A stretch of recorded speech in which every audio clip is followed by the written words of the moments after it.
Island fam, I hope you guys are well. So you guys asked a series of questions. Thanks so much to everyone who actually asked a question. And in this video, I'm just going to be answering your questions. I think I have notes. I'm just going to refer my notes. Excuse my me glancing away. But I think that the biggest theme from all of the questions, like I think over 50% of the questions were around consistency. So people said that they weren't being consistent. So I believe Juliet, Haribat, Yemi, like just lots of people talked about being consistent. So I'm just going to be speaking to consistency first, and then I'm going to speak to the other questions that you guys asked. So about consistency, and I'm actually, if you're not on the lean email, I'm sending out an email today that actually speaks to this particular thing, right? Because last year we spent a lot of time actually working with people one-on-one, like loads of people wanted more one-on-one support. So we spent quite a bit of time. That's why, you know, we didn't have a challenge in December. We didn't really have, like, towards the end of the year, especially because, you know, our calendars were just full. But a big thing for me when it comes to consistency doesn't start with your ability to be consistent. It starts with your ability to actually set goals. Honestly, I know we're Nigerians, a lot of us think goal setting is this kumbaya thing that people made up and but goal setting is so essential. So for example, if you're like, okay, this year in 2023, I want to lose, I don't know, 50 kilos. That's it, right? You're not specific in how you want to achieve it. You haven't really yet, you have not taken time to write things down to actually see if this goal fits into your current lifestyle. When we do not start with goal setting, or when we start with goal setting that isn't uber specific, we put ourselves into this cage of, I'm trying to accomplish this thing and I'm not doing it now, or I'm doing it, you know, in a way that is not, I'm not being consistent, like I'm not doing it consistently because there's no accountability in my goal setting pattern that I'm holding myself to. So if you don't know that by the end of week 1 of 2023, you want to be 1 pound less. By the end of week 2, you want to be 2 pounds less. By the end of week 3, you want to be 3 pounds less. If you do not have your goal broken down to that level of specificity, English will not kill me, to that level of specificity, it's difficult for you to be consistent because there's nothing that you're holding yourself accountable to. There are no metrics, there are no measurements in your path that you're working towards to keep you in line to where you're trying to be. So consistency starts with goal setting. That is rule number 1. And in the first challenge that we have for this year, we're actually going to have a session with our in-house registered dietitian to help people set up their goals in being consistent, their specific goals for this year, and have tools for consistency. So it's not because there's something wrong with you. It's not because you're broken. It's not because your village people are at work. It's just because you have not tied your goals down to a level of accountability that helps you in your consistency journey. So I'm just going to speak to like a couple tools that you can actually use aside from proper goal setting. But honestly, it starts with proper goal setting. Proper goal setting is number 1. Right? It is number 1 when it comes to your ability to be consistent. The second thing that we need to be conscious about is routine. When we want to be consistent, we need a routine. So if you want to be consistent with something, if today you are doing it at 2 p.m., tomorrow is at 4, next tomorrow is at 5, the day after that is in the middle of the night, it's a lot more difficult for us to be consistent. Consistency works well when we are routine in terms of like when you're meal prepping, routine in terms of when you're going grocery shopping, routine in the number of challenges that you're joining for the year, routine in when you eat breakfast, when you eat lunch, when you eat supper. When it comes to deficit creation, right, it doesn't matter when you eat, but when it comes to your ability to be consistent, it matters. Because say for example, your lunchtime is at 2 o'clock every day.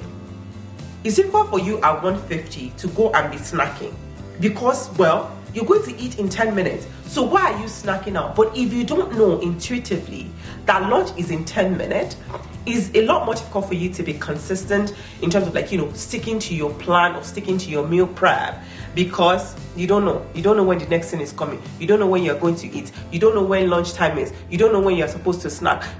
So a good tool for being consistent is creating a routine that you're able to follow and you stick to it. Write it down. Write down your routine. Write down breakfast time, lunchtime, exercise time. This is the time that I wake up. I'm setting my alarm to exercise or go to the gym. This is the time that I eat breakfast. This is the time that I eat my morning snack. This is the time that I eat my lunch. This is the time that I eat my afternoon snack. This is supper time. This is the time I put my phone down. A struggle that I have that, I really, really wanted to work on last year was my social media time. There's a tendency for me to spend a lot more time than I need to on social media, right? And I used to say, it's because my work requires me to be on social media. This is where my people are. This is how I'm able to connect with my audience. But in all honesty, that was nonsense. That was, I was lying to myself, right? So I had to get into an accountability position that I'm like, okay, this is the number of hours that I have for social media every day. This is how I'm breaking it down. In the morning, I have 1 hour. In the afternoon, I have 1 hour. In the evening, I have, 1 hour. Being that consistent, being that intentional helped me in terms of how much time I was spending on social media. It's the same thing with healthy eating and lifestyle changes, right? You have to be consistent in your routine. You have to be specific about the time that you're spending on each activity, and that will help you in terms of being consistent. Third thing, track your progress, right? There is no way for you to know how consistent you've been. Again, this ties into goal setting, right? But this is a different, progress tracking is a different metric in that bubble of goal setting. What goal have you set for yourself? And do you even know if you're achieving it? So for example, if you're like, okay, my goal is to be consistent 80% of the time. So I want to eat lean meals from Monday to Friday. And then on the weekend, I'm going to flex my meals. If you're not really tracking, you're not recording what you're eating, you're not taking pictures, you're not, you don't even know whether on Monday you ate your oatmeal or it was this that you ate or it was that, and then it's on Friday, they're like, oh, have I really achieved my 80% or have I not achieved my 80%, right?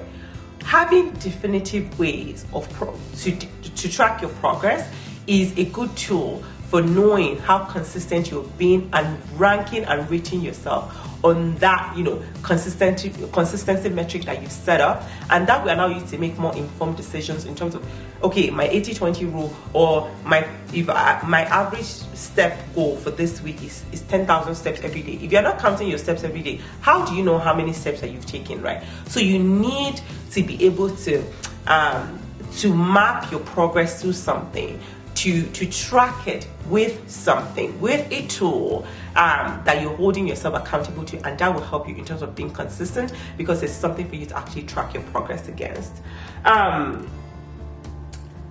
Accountability cannot be overlooked. I know a lot of us were like, I don't think I need somebody to be accountable to. First of all, accountability can be useless, especially if you're just doing it with somebody who is not professionally holding you accountable, right? So when that person is not motivated, you're not motivated. When you're motivated, they're motivated. It's harder for you to get solid accountability when there is no professional relationship, right? That's why people get accountability coaches.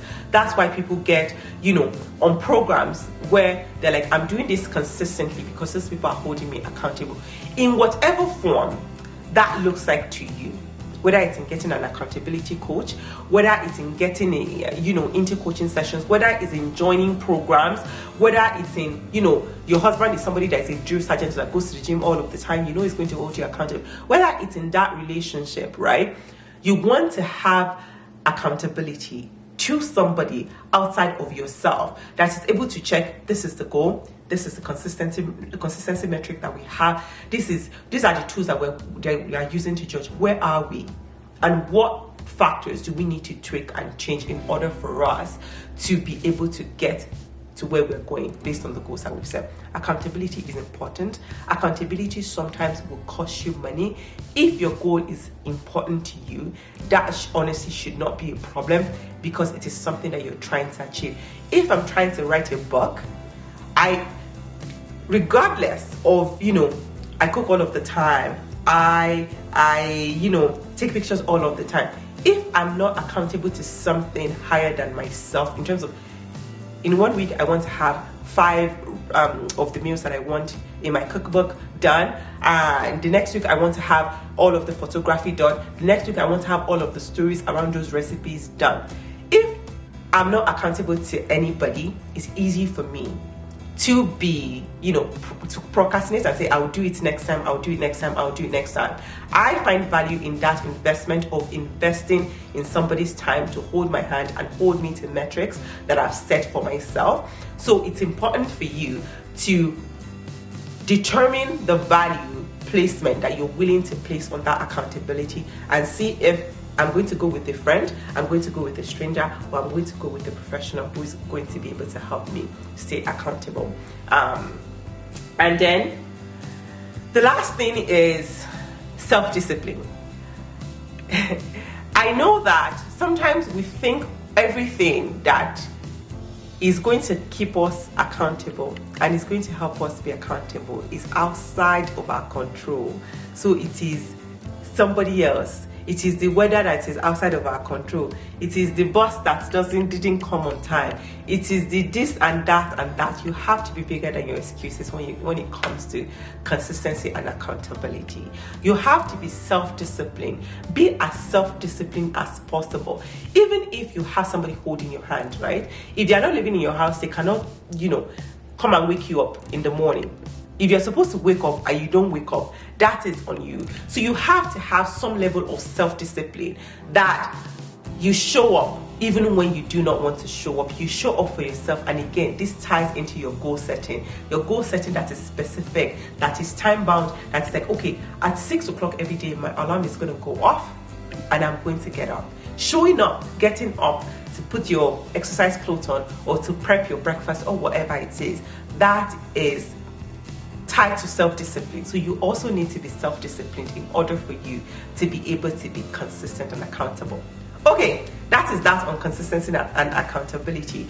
And for those joining the January session, we're definitely going to talk more. You're going to have access to our registered dietitian who is going to go through tools for setting goals, because honestly, setting goals is really, really critical in order for you to actually achieve your goal when it comes to, being consistent and all of that. Okay, the second thing was around binge eating.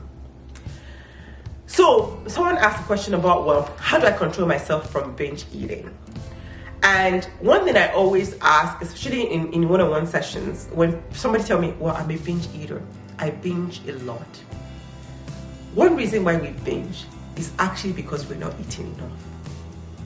So you want to lose weight and you've told yourself that, I must lose this 10 kilos in, 2 months. But that's not your lifestyle. You are naturally a big eater. You like to have, a bigger plate of food. If you do not have a bigger plate of food or a bigger volume of food, you're not satiated. If that is the kind of person that you naturally are, 10 kg in 8 weeks should not be your goal. 10 kg in 4 months should be your goal, because then you're able to reduce your portion more gradually. When you're able to reduce your portions more gradually, you're able to stick to it, you're able to be more consistent, and you're able to feel fuller, right, as you eat your food. So I would say that if you're constantly binge eating, first look at how much food you're eating to begin with, because there's a high probability that you're not eating enough for you to feel satiated. Secondly, time your meals. Have specific breakfast time, specific snack time, specific lunch time. Because if, for example, lunch is in an hour, right, and then you've gone to go and eat chin chin, excuse me, and then you're like, okay, I'm going to eat chin chin because I'm really, really hungry now. How about you eat lunch now?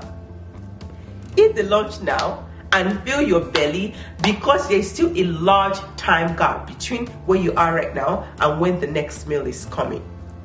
So having specific times in terms of like when you're eating will really help you in reducing how much binging you're doing, because you're more conscious of, well, I'm hungry now, so I'm going to eat now, and then I'm going to have my snack when I'm supposed to have my meal, and then I'm going to make these changes that are healthier for me than say eating a whole box of cookies or eating a whole thing of ice cream just because I'm hungry and I'm looking for something to satiate me.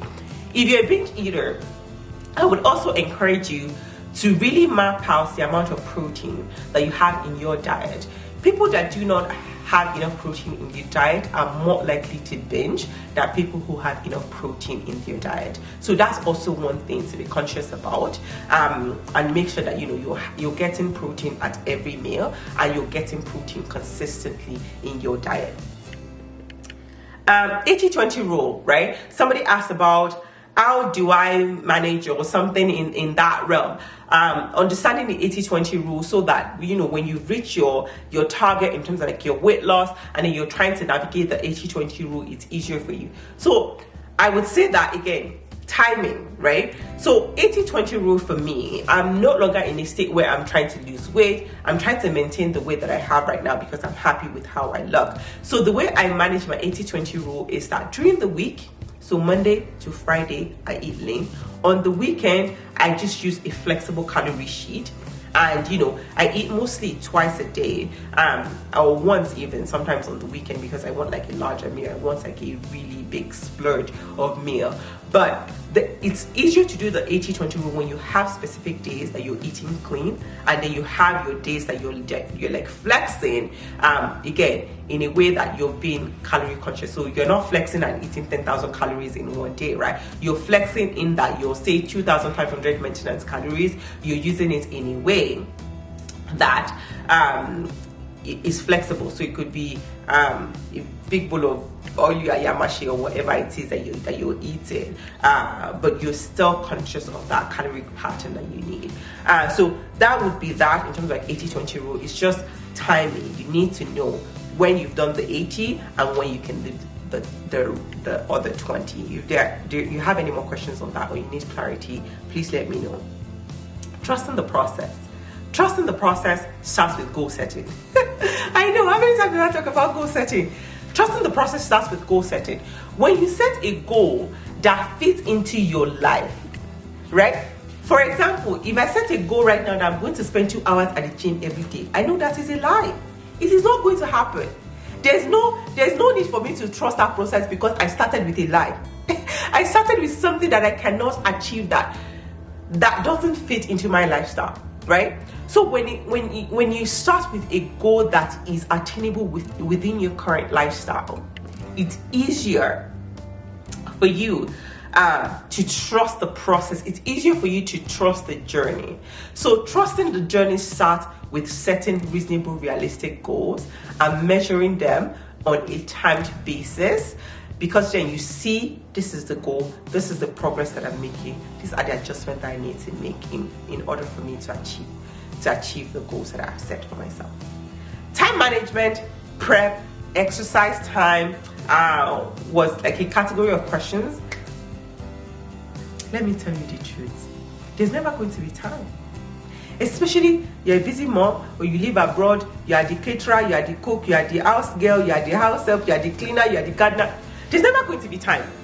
So what you need to do when it comes to being consistent with meal prep, being consistent with exercise, is to set the time and prioritize the time. The only time I have in my day to exercise is at 6 a.m. If my village people come at me at 6 a.m. and they're like, oh, look, just stay in bed for a little bit longer, I'm not going to exercise that day. So I do not lie to myself. Regardless of how I do not feel like it, I know that if I do not get up when my alarm goes off at 6 a.m., I have failed my goal for that day. Set time. Set time aside. Pick dates. Whether Saturday is meal prep time from this time to this time. This day is grocery shopping time from this time to this time. Write them down. Pen them into your calendar. There is never going to be free time. So there has to be intentionality in terms of what you're doing to keep yourself consistent with what you've picked, right? So for example, if you're a nurse and you work Sunday to Thursday, and then you know that there's only Friday, Saturday that you have to meal prep and to go grocery shopping and to meal prep, there's no reason for you to say, oh, I'm going to go grocery on Tuesdays, because that's not going to work. That doesn't fit into your lifestyle. For you to be consistent in terms of, you know, doing the things that you need to do, you have to be intentional about your time management. You have to be intentional about the time that you've assigned to these things, and you have to assign time to them. They're not things that will happen because there will be free time in your calendar. There will never be free time in your calendar. So be intentional and put time in your calendar. Pick specific time, set reminders so that you know this is the time that I've set aside for meal prep, this is the time that I've set aside for grocery shopping, this is the time that I've set aside for exercise. How to manage weekends? It depends. Are you actively trying to lose weight? That is the first question. If you're actively trying to lose weight, it goes back to goal setting. If your goal is to lose, I don't know, 3 pounds in 1 week, there's probably not going to be flexibility on your weekend, because that is a really, really tough goal, right? If your goal is 1 pound a week, you can say, okay, maybe I have a bit more time in terms of like deficit creation, in terms of exercising. I have a bit more flexibility in my approach. So weekends, I'm able to get away with a treat here or a treat there. If you're in maintenance, you're probably following the 80-20 rule, so there's a larger flexibility for you. But what everything comes down to is deficit creation. If you have to create a deficit for you to lose the weight that you need to lose, and you have to look at it holistically from Monday to Sunday. How many calories am I eating this week, right? And how is that supporting me in terms of like my weight loss goal? So don't look at it as, oh, I ate healthy on Monday, on Tuesday, on Wednesday, on Thursday, on Friday, so therefore, well, I can just flenture on the weekend. No, it matters the deficit creation from Monday to Sunday. So look at it as a whole, not you know, in individual part. Look at it holistically, your entire week, in terms of like how much deficit you're creating, and you start to gauge how you want to approach your weekends. Weekends, if you're the kind of person that you just find weekends tougher, or you're meal prepping for your family, or you're cooking A, B, C, D, weekends might be good for you to try intermittent fasting or to try OMAD. That way you have one giant meal that is, say, your 1700 deficit calories for the day, and you know, that's something that you're able to carry through and maintain. But it has to, your approach to the weekend needs to tie into the goal that you're trying to achieve, and you have to be intentional about understanding that goal and about approaching your meals and your weekend in a way that ties into that goal. And then maintenance was the last group of questions. How do I maintain my weight after I've lost the weight? I have a full video that I'm going to share, or I'm going to link. In fact, this video is too long now for me to post on Facebook, so I have to first of all go upload it to YouTube and then share a link.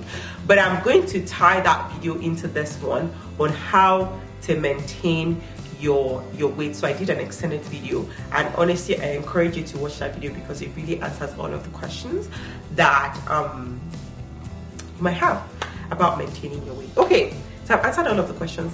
I thought this was going to be like a 5-minute video. We're at 20 minutes, but I hope that you found value in it. And if you have more questions or there's something that you need me to clarify, do let me know and I'll be happy to do it. All right, guys, bye bye.